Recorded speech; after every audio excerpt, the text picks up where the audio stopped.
Alright dear students, तो इस video में हम डिस्कस करने जा रहे हैं कि हम एबनॉर्मल प्रॉफिट का कैसे डायग्राम बनाएंगे। तो सबसे पहले आप ये समझ लो कि एबनॉर्मल प्रॉफिट होता क्या है। जब एवरेज रेवेन्यू एवरेज कॉस्ट से ज्यादा होगी, उस सिचुएशन को हम एबनॉर्मल प्रॉफिट बनाते हैं। वीडियो को पॉज करो और मेरे साथ साथ डायग्राम को बनाओ।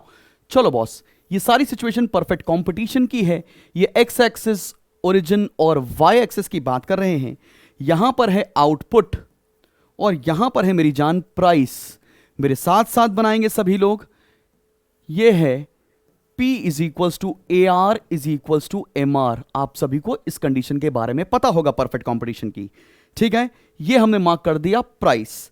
अब हमारा जो शॉर्ट रन एवरेज कॉस्ट है वो ये है SAC। अब मैं यहां पर ड्रॉ कर रहा हूं इक्विलिब्रियम पॉइंट। अब मैं यहां पे ड्रॉ कर रहा हूं इक्विलिब्रियम पॉइंट। ये E है, इसी E पॉइंट से हमेशा मार्जिनल कॉस्ट कट करेगा। This is my short run marginal cost curve. अब जो ये सिचुएशन आई है ना, इसको बोलते हैं एबनॉर्मल प्रॉफिट। ये सिचुएशन क्या है? ये है एबनॉर्मल प्रॉफिट। याद रखेंगे कि इसको हमें मार्क भी करके आना है। ये पॉइंट P हो गया, ये E हो गया। इस पॉइंट को हमने S से मार्क कर दिया और इस पॉइंट को हमने B से मार्क कर दिया है। एबनॉर्मल प्रॉफिट की जोन समझ में आ रही है। और कंडीशन क्या होती है? जब हमारा average revenue point of equilibrium पर ज्यादा हो एवरेज कॉस्ट से। रेवेन्यू यहां ज्यादा है, कॉस्ट यहां कम है। यह सिचुएशन जो बन के आई है, इसे क्या बोलेंगे हम? Abnormal profit. एबनॉर्मल प्रॉफिट के समय आपको यह डायग्राम बनाना पड़ेगा। चलो बढ़ते हैं। अब हम देखते हैं कि नॉर्मल प्रॉफिट के केस में हमें कौन सा डायग्राम बनाना है। नॉर्मल प्रॉफिट की केस हमारी होती क्या है? जब हमारी एवरेज कॉस्ट, हम शॉर्ट रन की बात कर रहे हैं, जब हमारी एवरेज कॉस्ट एवरेज रेवेन्यू के बराबर होगी, उस सिचुएशन को नॉर्मल प्रॉफिट कहा जाता है। तो चलो मेरे साथ साथ नॉर्मल प्रॉफिट का भी डायग्राम बना लो बच्चा पार्टी। एक्स एक्सिस ओरिजिन और वाई एक्सिस, यहां पर है प्राइस, यहां पर है आउटपुट, या क्वांटिटी भी लिख सकते हैं, कुछ गड़बड़ नहीं है।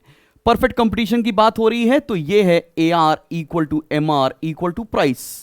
इस पॉइंट को बोल दिया हम लोगों ने P, इस पॉइंट को बोल दिया है E। अब जो हमारी एवरेज कॉस्ट है वो यहां पर बराबर है, इसे लिख दिया SAC, short run average cost. इस पॉइंट को नाम रखा इक्विलिब्रियम, और इक्विलिब्रियम से मार्जिनल कॉस्ट कर्व बिलो से कट करता है। आपको पता है SMC, cut MR curve from below. तो ये जो कंडीशन बनाई है, ये बनाई है हमने नॉर्मल प्रॉफिट की। नॉर्मल प्रॉफिट पे कैसा डायग्राम बनेगा आप सभी बच्चों को समझ में आ गया। आप एग्जैक्टली सेम डायग्राम बनाकर चले आइए, आपको पूरे पूरे नंबर मिल जाएंगे। चलो बॉस, हम बात करते हैं अगले में कि हमको लॉस में कौन सा डायग्राम बनाकर आना है। और लॉस की कंडीशन समझिए, जब एवरेज कॉस्ट ज्यादा होगी एवरेज रेवेन्यू से, तब होता है लॉसेस। अब कैसे बनेगा डायग्राम, बहुत ध्यान से देखना। परफेक्ट कंपटीशन की ही सिचुएशन है, तो एक्स एक्सिस ओरिजिन और वाई एक्सिस, यहां पर है बेटा प्राइस और यहां पर है आउटपुट। चलो मेरे साथ साथ डायग्राम बनाओ। यह है हमारा AR equal to MR equal to price. बहुत ध्यान से देखना, ये इक्विलिब्रियम पॉइंट की हम बात कर रहे हैं, ये पहले से मार्क कर लो।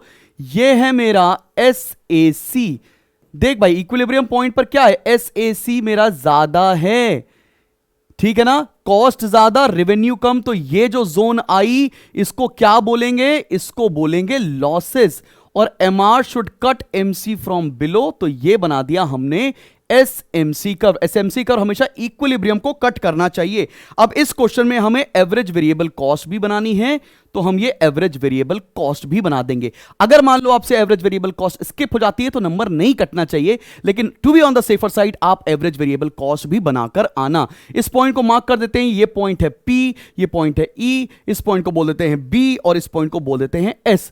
ये जो शेडेड एरिया है, ये लॉस का डायग्राम है।